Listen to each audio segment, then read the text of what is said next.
बहुत strong message है। राहुल जी, मैं आपके पास आऊंगी। देखिए, परेड पर तो सभी की निगाहें टिकी ही होती हैं और उसको लेकर खासा एक्साइटमेंट, लेकिन एक और चीज है जिस पर सभी की निगाहें हमेशा टिकती हैं, वो है पीएम मोदी का लुक। कभी वो खलारी पगड़ी में होते हैं, कभी वो एक नई किस्म की टोपी में होते हैं। क्या लगता है आज किस तरीके से वो अपने लुक से सुर्खियां बटोरने वाले हैं? देखिए, प्रधानमंत्री मोदी जी के बारे में पहले से कुछ अनुमान लगाना, हम लोग देख रहे हैं कि जब से वो 2014 में प्रधानमंत्री बने हैं तो वो ये तो देखिए हम लोग उनके पोशाक की बात कर रहे हैं कि वो क्या पहनेंगे। हालांकि हर अलग अलग सांस्कृतिक पहचान के चीज़ों को उन्होंने महत्व दिया। उनकी पोशाक लगातार चर्चा का विषय रहती है, चाहे वो 26 जनवरी का कार्यक्रम हो, चाहे वो 15 अगस्त के दिन हो। वो लगातार नए नए रूप रंग में वो आते हैं। देखिए, और वो एक बड़ा सा मैसेज देके जाते हैं। वो तो उसमें वो मैसेज भी देते हैं। लेकिन वो मंत्रिमंडल में हम लोग एक दौर होता था जब व्याख्या करते थे कि मंत्रिमंडल में कौन शामिल होगा, कौन शामिल नहीं होगा। लेकिन हम लोग लगातार देख रहे हैं कि अब तो उस मामले में भी जो तमाम कयासबाजियां लगाई जाती हैं। अभी भारतीय जनता पार्टी में सोचिए कि नए वहां पे अध्यक्ष बने, जिस अध्यक्ष को नाम बनने से पहले देश में लगभग कोई जान भी नहीं रहा था। तो ऐसे स्थिति में बीजेपी में एक स्थिति है कि सरप्राइज फैक्टर, हर्षा जी, तो प्रधानमंत्री का पोशाक भी आज वो सरप्राइज फैक्टर का ही मामला मान लीजिए कि उसमें वो क्या पहनेंगे, और कहना बड़ा मुश्किल सा चीज है। लेकिन हाँ, वो भारतीय संस्कृति के विरासत को दिखाने वाला कोई न कोई एक शानदार जो है कि वो वेशभूषा में वो नजर आएंगे हम लोगों को, शानदार पगड़ी में भी नजर आते हैं वो। तो वो अलग अलग दृष्टि से वो कई बार जो है कि वो उसमें पूर्वोत्तर की छाप भी होती है, कई बार उसमें दक्षिण भारत की छाप भी होती है। तो अलग अलग हिस्से में कुछ भी रूप हम लोग देख सकते हैं। लेकिन जो सबसे महत्वपूर्ण चीज मैं कहना चाहूंगा इस समय कि चूंकि भारतीय संविधान जो है, भारतीय संविधान ने हम लोगों को अभिव्यक्ति की आज़ादी दी है, एक तरह से हम लोगों को अधिकारों से सुसज्जित किया है। और हम लोग, आप देखिए कि संविधान की ताकत, चूंकि आज उसी संविधान के लागू हुए 77 वर्ष हो गए और हम लोग गणतंत्र दिवस मना रहे हैं, कि भारत के पास पड़ोस में जितने भी जगह हैं, आप सोच के देखिए पाकिस्तान में कितने ही संविधान बने और खत्म हो गए, सैनिक शासन की स्थिति आई। अभी हम लोग बांग्लादेश की परिस्थिति देख रहे हैं, श्रीलंका की परिस्थिति देख चुके हैं, नेपाल की परिस्थितियों को देख चुके हैं हम लोग। लेकिन भारत इस समय एक तरह से हम लोग कह लीजिए यहाँ पे कि संविधान ने, और जो भारत की मूल जो है कि भावना है राष्ट्रीयता की, उसने किस प्रकार से पूरे देश को जोड़ के रखा है, जो आज कर्तव्य पथ पे दिखेगा भी उसमें 29 झांकियों में भी दिखेगा। जिस तरीके से आपने जिक्र किया कि भारत की ताकत को लेकर बात करें, भारत की प्रतिष्ठा को लेकर बात करें, और भारत के हम लोकतंत्र को लेकर बात करें, यानी कि लोगों का तंत्र, उसको लेकर बात करें, वो पूरी तरीके से अडिग है, मजबूत है और मजबूती से खड़ा भी है। और इसी के साथ मिश्रा जी, मैं आपका रुख करूंगा और मैं यहां पर आप समझना चाहूंगा कि जहां बात मजबूती की हो रही है, तो भारत आज के समय में मजबूती से अपने जो पड़ोसी हैं, जो वो पड़ोसी जो परेशान हमेशा करते हैं, उन्हें मुंहतोड़ जवाब देता हुआ भी नजर आ रहा है। मैं आपसे समझना चाहूंगा कर्तव्य पथ से ये जवाब कैसे जाता हुआ नजर आएगा। और इसमें एक चीज मैं और ऐड ऑन करना चाहूंगा यहां मिश्रा जी, जिस तरीके से अगर हवाई प्रदर्शन को लेकर बात करें तो यहां पर Rafale, Sukhoi, मिग-29, C-130, C-295, P-8I समेत 29 विमानों का प्रदर्शन देखने को मिलेगा। यह भी अपने आप में पहली बार जो है बताया जा रहा है मिश्रा जी, कितने बड़े पैमाने पर विमानों का प्रदर्शन जो है वो गणतंत्र दिवस की परेड में कर्तव्य पथ के ऊपर, देश की राष्ट्रीय राजधानी दिल्ली के ऊपर होता नजर आएगा। देखिए, भारत के साथ भारत के पड़ोसियों के संबंध कैसे हो, अगर ऐतिहासिक तौर पे देखा जाए 100, 200, 5 साल के पहले अगर आप जाके देखेंगे तो जितने छोटे बड़े अगल बगल के देश हैं वो भारत के डायरेक्ट या इनडायरेक्ट वे में भारत राष्ट्र के ही अंग थे। अगर वो अंग नहीं थे, राजशाही या कोई वहां शासक अलग हो सकता था, लेकिन कल्चर और आइडियोलॉजी सेम होती थी। इसका उदाहरण आप नेपाल को देख लीजिए, वहां का कल्चर, वहां की मान्यताएं, धार्मिक और सामाजिक मान्यताएं, रीति रिवाज सेम है। भारत हमेशा से ही बड़ा सॉफ्ट रहा है, अपने अड़ोस पड़ोस के देशों को भी वो अपना एक अंग समझ करके वो चलता रहता था, चलता रहता है अभी भी। और किसी भी तरीके का शक्ति प्रदर्शन या षड्यंत्र करना, इसके खिलाफ हमेशा से ही भारत की आइडियोलॉजी रही है, चाहे कोई भी सरकार क्यों न रही हो। हम हमेशा एक मदद की तरह, एक अच्छे पड़ोसी की तरह ही छोटे मोटे देशों को, जो हमारे लिए पड़ोसी हैं लेकिन बाहर के बड़े देशों से बड़े अहम रहे हैं। दूसरी इंपॉर्टेंट चीज जो आपने वायुसेना के राफेल वगैरह की बात की है, ये एक आश्चर्यजनक विकास हुआ है टेक्नोलॉजिकल पैरामीटर पे। अगर देखा जाए, वैसे तो लगभग हर क्षेत्र में विकास हुआ है, मिलिट्री के हर क्षेत्र में विकास हुआ है, चाहे डिफेंस प्रोडक्शन की बात हो, चाहे आर्मी हो, लेकिन जिस हिसाब से दुनिया की जरूरतें, साइंस और टेक्नोलॉजी बढ़ रही है, बदल रही है, उस हिसाब से एयरफोर्स को इक्विप्ड करना अपने आप में एक बहुत बड़ी चुनौती थी देश के सामने, और देश ने लगभग इसको पूरा किया है।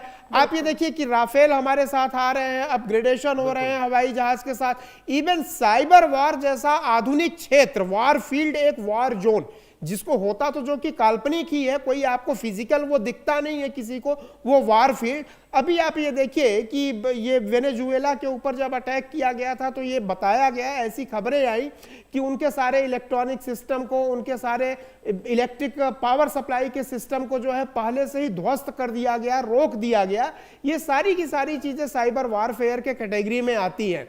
तो जितना एडवांसमेंट और जितने तरीके से, जितने विभिन्न प्रकार के आयामों पे होने चाहिए, वो भारतीय सेना ने, भारतीय वायुसेना ने बखूबी किया। तीनों सेनाओं को सिंक करना, जल सेना, थल सेना और नभ सेना को सिंक करना, मॉडर्न टेक्नोलॉजी, स्पेस वॉर की कैटेगरी को अगर आप चाहे लेकर के देखिए, साइबर वॉर की कैटेगरी को आप लेके देखिए, क्योंकि वार का नया फील्ड आप ये मान के चलिए कि स्पेस वार और साइबर वार होगा। अभी जो आप ऑपरेशन सिंदूर वो हुआ था, आप अगर उसकी बात करें तो इसमें एक तरीके से साइबर टेक्नोलॉजी और स्पेस वार इन सब की बहुत जबरदस्त भूमिका रही है। एडवांस अब हमारे हथियार हो चले हैं, किस तरीके से हमारा दमखम बढ़ चला है। लेकिन आज एक और बेहद स्ट्रॉन्ग मैसेज जो कि देखने को मिलेगा, जिस तरीके से महिलाओं की भूमिका बढ़ रही है, ऐसे में सीआरपीएफ की जो पुरुष टुकड़ी है उसको आज लीड एक महिला करने वाली है, टीपी त्यागी जी। जी बिल्कुल सीआरपीएफ की टुकड़ी की कमांड एक महिला को मिलना, और ऐसा बीएसएफ के अंदर भी हो रहा है। जो हमारे और पैरामिलिट्री फोर्सेस है उसके अंदर भी महिलाओं की तादाद भी बढ़ रही है, महिलाओं के द्वारा किए गए कामों की प्रशंसा भी हो रही है। बॉर्डर के ऊपर 24 घंटे वो तैनात रहती हैं, और पैरामिलिट्री को फोर्सेस को भी छोड़िए, आर्मी के अंदर भी, नेवी के अंदर भी, एयरफोर्स के अंदर भी अब तो पायलट भी लेडी ही है। यानी कि महिला सशक्तिकरण का संदेश दिया गया है। और संदेश ही नहीं, हमारे यहाँ कुछ समय पहले पार्लियामेंट में ये पास हुआ था कि पार्लियामेंट के अंदर भी 1/3 सीट महिलाओं को दी जाएगी। यानी कि हिंदुस्तान में महिलाओं का सम्मान जो पहले से होता रहा है उसमें और 4 चांद लगाए गए हैं। अब जब आपने अभी बात की थी कि हमारे 29 एयरक्राफ्ट इस दफा दिखाए जाएंगे, देखिए 29 एयरक्राफ्ट को इसलिए दिखाया जा रहा है कि आज के बाद में आने वाले समय में जो मिलिट्री डॉक्ट्रिन है, जिसमें पहले आर्मी सेंटर में रहती थी, अब एयरफोर्स सेंटर में रहेगा, because of speed, because of reach and because of technology. अब मैं सिर्फ 3 लाइन बोलता हूँ। जो राफेल है वो एयर सुपीरियरिटी कायम करता है, जो सुखोई ब्रह्मोस के साथ है वो हाई वैल्यू टारगेट को नष्ट करता है, और जो जगुआर है वो लो फ्लाइट करके डीप पेनिट्रेशन करके अटैक करता है। ऐसे ही बाकी जो एयरक्राफ्ट है उनके भी कुछ ना कुछ स्पेशल मिशन है। अब 29 एयरक्राफ्ट को दर्शा के ये बता दिया जो हमारे एडवर्सरीज है कि सिचुएशन कोई भी हो, आंसर हर सिचुएशन का हिंदुस्तान के पास है। ये 29 एयरक्राफ्ट को देख लीजिए, आपको बगैर कहे समझ में आ जाएगा। This is the thing which is going to be displayed today.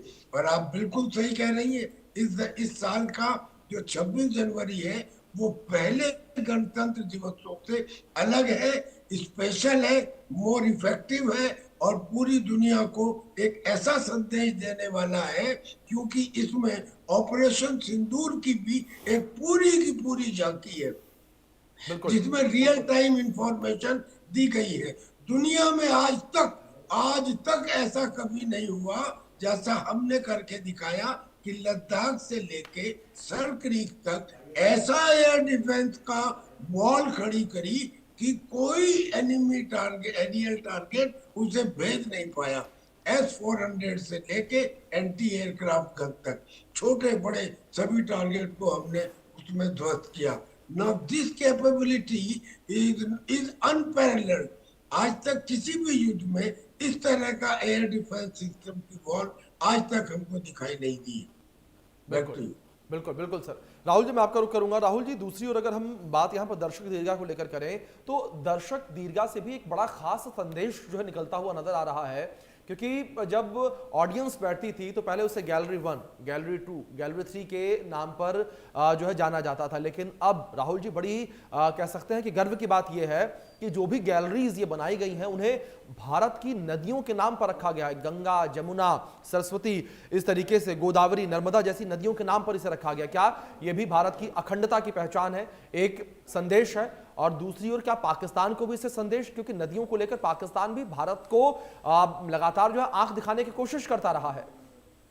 देखिए ना, बिल्कुल सही कह रहे हैं कि अब पुराने समय हम लोग देखते थे कि भाई 1, 2, 3, 4 करके गैलरीज के नाम थे, लेकिन अब जब आप गैलरीज के नाम को भारत के नदियों के नाम पे रखते हैं, क्योंकि देखिए भारत की सभ्यता और संस्कृति भारतीय नदियों की तरफ ही, हम लोग सिंधु घाटी सभ्यता पढ़ते हैं, वो सिंधु नदी की तरफ विकसित थी।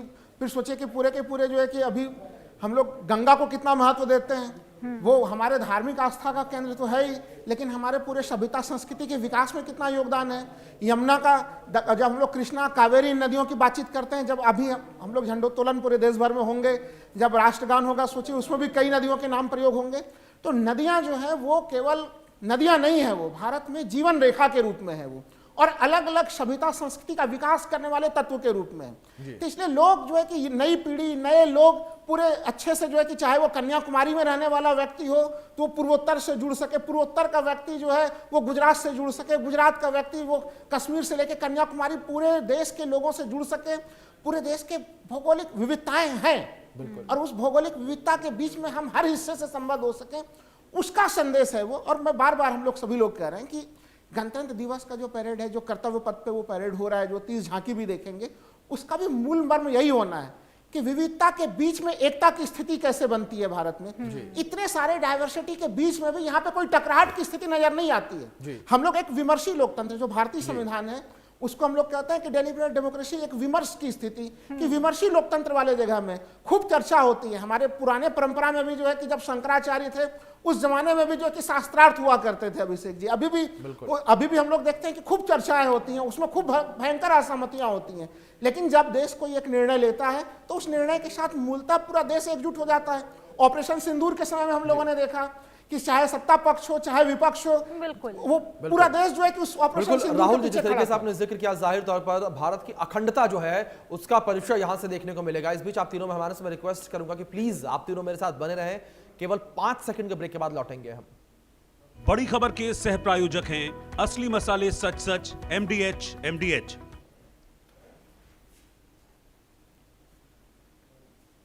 तो लगातार बात आज की परेड की, आज की तस्वीरों की, जो भव्य तस्वीरें आज निकलकर सामने आएंगी, जो दमखम आज देखने को मिलेगा, जो ताकत आज देखने को मिलेगी, लेकिन इस ताकत के बीच में जो एकता देखने को मिलेगी उसको लेकर लगातार हमारी चर्चा जारी है। AK मिश्रा जी, मैं आपके पास आना चाहूंगी, हमारे खास मेहमान हमारे साथ लगातार बने हुए हैं। AK मिश्रा जी, देखिए सुरक्षा भी हमने इस बार बेहद कड़ी देखी और हमने देखा किस तरीके से PM मोदी लगातार आर्टिफिशियल इंटेलिजेंस के अडेप्टेशन को लेकर, उसकी विशेषताओं को लेकर लगातार जोर